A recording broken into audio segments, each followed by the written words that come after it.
एक समय की बात है, एक गांव में चश्मे वाली चुड़ैल का आतंक था। चुड़ैल गांव के लोगों को अलग अलग तरीके से हमेशा परेशान किया करती थी। एक दिन रामू अपने खेत पर काम कर रहा होता है, तभी चुड़ैल वहाँ आती है। क्या कर रहे हो राजा? और फिर चुड़ैल रामू के हाथ से उसकी कुदाल छीनकर पेड़ पर चढ़ जाती है। हे भगवान! अरे चुड़ैल दीदी, ये तुमने क्या किया? अब मैं काम कैसे करूँगा? अरे जल्दी से उसे नीचे फेंक दो दीदी, अभी मुझे बहुत काम करना है। चुड़ैल रामू की कुदाल नीचे फेंक देती है और वो सीधे रामू के सर पर आ गिरती है। अरे मर गया रे, तेरा सत्यानाश हो। अरे बेवकूफ, तूने ही तो कहा था नीचे फेंक, तो मैंने फेंक दी।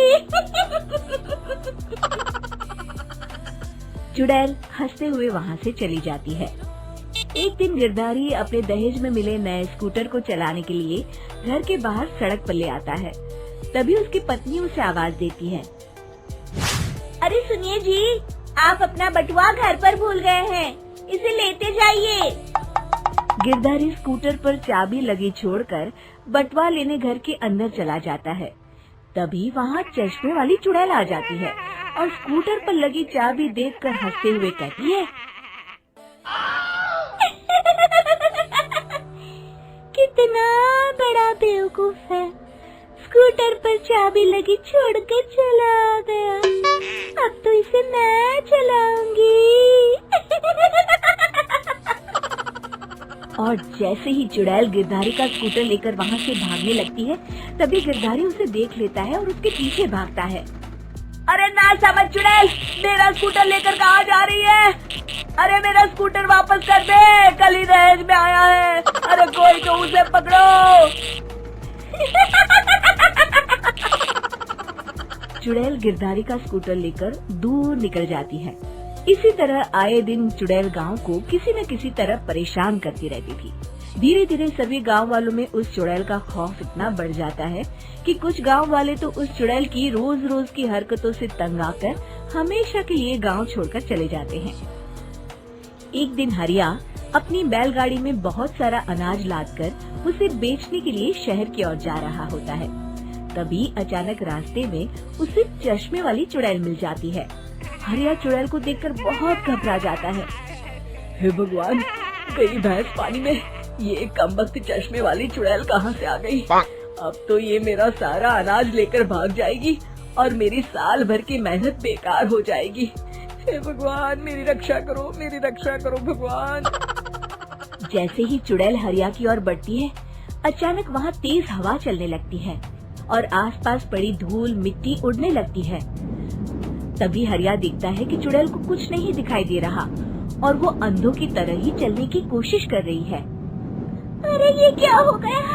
अचानक दिन में रात कैसे हो गई? मुझे कुछ दिखाई नहीं दे रहा। हरिया समझ जाता है कि चुड़ैल को बिना चश्मे के दिखाई नहीं देता। वो भागकर गांव जाता है और गांव वालों को चुड़ैल की इस कमजोरी के बारे में बता देता है। तभी गिरधारी कहता है। अरे वाह, क्या बढ़िया खबर लाए हो हरिया। अब आया ना ऊंट पहाड़ के नीचे। अब हम उस चुड़ैल को अच्छा सबक सिखा सकते हैं। किसी तरह उसका चश्मा हमें मिल जाए, लेकिन उसका चश्मा लाएगा कौन? तभी भीड़ से बाहर निकलकर बब्बन सामने आता है और कहता है। आप सभी गांव वाले चिंता मत करिए, उस चुड़ैल से उसका चश्मा मैं ले आऊंगा, बस मुझे एक दिन का समय दीजिए। फिर अगले दिन बब्बन एक सूटकेस में कुछ चश्मे रखकर जंगल की ओर निकल पड़ता है। काफी देर जंगल में चलने के बाद बब्बन थककर एक पेड़ के नीचे बैठ जाता है। तभी अचानक चश्मे वाली चुड़ैल उसी पेड़ से नीचे उतरकर बब्बन के सामने आकर खड़ी हो जाती है और उससे कहती है। ए, कौन है तू और यहाँ क्या कर रहा है? अरे चुड़ैल दीदी, मैं तो तुम्हें ही ढूंढ रहा था। चुड़ैल हैरानी से बब्बन से पूछती है। अरे कहीं तुम पागल तो नहीं हो गया? तो मुझे देखते ही भाग जाते हैं और तू मुझे ढूंढ रहा था। अजीब आदमी है तू। अरे चुड़ैल दीदी, मेरी चश्मे की दुकान है। ये क्या, तुमने तो बहुत पुराने जमाने का चश्मा पहन रखा है। अगर तुम कहो तो मैं तुम्हें इसी वक्त नया चश्मा दे सकता हूँ। मेरे पास बहुत बढ़िया बढ़िया चश्मे हैं। फिर बब्बन चुड़ैल को कुछ चश्मे दिखाते हुए कहता है, ये चश्मा बड़े से बड़े आंधी तूफान से तुम्हारी आंखों को बचाएगा। इसे लगाने के बाद तुम्हारी नजर चील की तरह तेज हो जाएगी। फिर तुम अपने शिकार को दूर से ही देख सकोगी चुड़ैल दीदी। अरे वाह, ये तो बड़े काम का चश्मा है। ला ला, जल्दी से मुझे दे दे। हाँ, अभी देता हूँ। पहले वो अपना पुराना चश्मा तुम मुझे दे दो। मुझे देखना पड़ेगा इनमें से कौन सा चश्मा तुम्हारे लिए सही रहेगा। चुड़ैल जल्दी से अपना चश्मा उतारकर बब्बन को दे देती है और बब्बन चुड़ैल का चश्मा अपने सूटकेस में बंद कर लेता है। अरे इतनी देर क्यों लगा रहा है? जल्दी से मुझे चश्मा दे। चश्मे के बिना मुझे कुछ दिखाई नहीं देता। क्या कर रहा है तू? तभी बब्बन हंसते हुए कहता है, अरे बेवकूफ चुड़ैल, अब ये चश्मा तुझे नहीं मिलेगा। बहुत दिनों से तूने पूरे गांव को परेशान करके रखा था। अब भटकती रहे इस जंगल में। आज से तू चश्मे वाली चुड़ैल के नाम से नहीं बल्कि अंधी चुड़ैल के नाम से जानी जाएगी। मैं तो चला अपने घर। फिर बब्बन चुड़ैल का चश्मा लेकर उस जंगल से गांव लौट जाता है और वो चुड़ैल हमेशा के लिए अंधी बनकर उस जंगल में भटकती रह जाती है, पर फिर कभी किसी को नुकसान नहीं पहुंचा पाती।